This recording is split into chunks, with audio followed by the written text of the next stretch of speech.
ದೊಡ್ಡಮನೆಯಲ್ಲಿ set ಜಗಳ, big ಬಾಸ್ನಿಂದ ಆಚೆ ಬರಲು ರೆಡಿಯಾದ ಸುರೇಶ್. ಇಷ್ಟಕ್ಕೂ ಆಗಿದ್ದು ಏನು ತಿಳಿಯೋಣ ಬನ್ನಿ. ಬಿಗ್ ಬಾಸ್ ಮನೆಯಲ್ಲಿ ವೈಲ್ಡ್ ಕಾರ್ಡ್ ಸ್ಪರ್ಧಿಗಳು ಬಂದಾಗಿನಿಂದ ತಮ್ಮ ಹವಾ ಮೇಂಟೈನ್ ಮಾಡುತ್ತಿದ್ದಾರೆ. ಶೋಭಾ ಮತ್ತು ರಜತ್ ತಮ್ಮ ಆಟದಿಂದ ಮನೆ ಮಂದಿಯ ಎದುರು ಪ್ರಾಬಲ್ಯ ತೋರಲು ಯತ್ನಿಸುತ್ತಿದ್ದಾರೆ.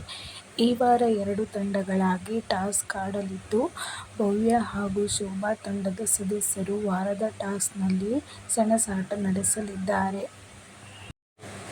ಚೆಂಡುಗಳನ್ನು ತಮಗೆ ಮೀಸಲಿಡುವ ಚೌಕಟ್ಟಿನೊಳಗೆ ಇಡುವ ಟಾಸ್ಕ್ ನೀಡಲಾಗಿದೆ. ಇದರಲ್ಲಿ 2 ತಂಡದ ಸದಸ್ಯರು ಪರಸ್ಪರ ರೋಷಾವೇಶದಿಂದ ಕಾಣಿಸಿಕೊಂಡಿದ್ದಾರೆ.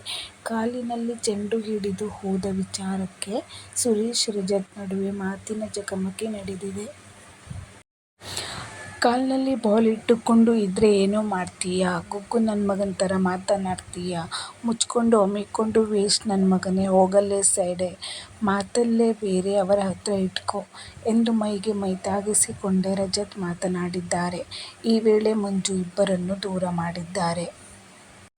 ಮಗನೇ ಗಿಗನೇ ಮಾತನಾಡಬೇಡ, ಏನೋ ಮಾಡ್ತೀಯಾ, ಮಗನೇ ಅಂದ್ರೆ ನನ್ನ ಅಪ್ಪನ್ ಬಿಗ್ ಬಾಸ್ ಇವನು, ಸೆಡೆ ಗುರು ನಾನು, ಓಪನ್ ಮಾಡಿ ಬಿಗ್ ಬಾಸ್ ನಾನು ಆಡಲ್ಲವೆಂದು ಸುರೇಶ್ ಬಾಗಿಲು ಬಡಿದಿದ್ದಾರೆ. ಸುರೇಶ್ ಅವರನ್ನು ನಿಯಂತ್ರಿಸಲು ಉಳಿದ ಸ್ಪರ್ಧಿಗಳು ಹರಸಾಹಸ ಪಟ್ಟಿದ್ದಾರೆ.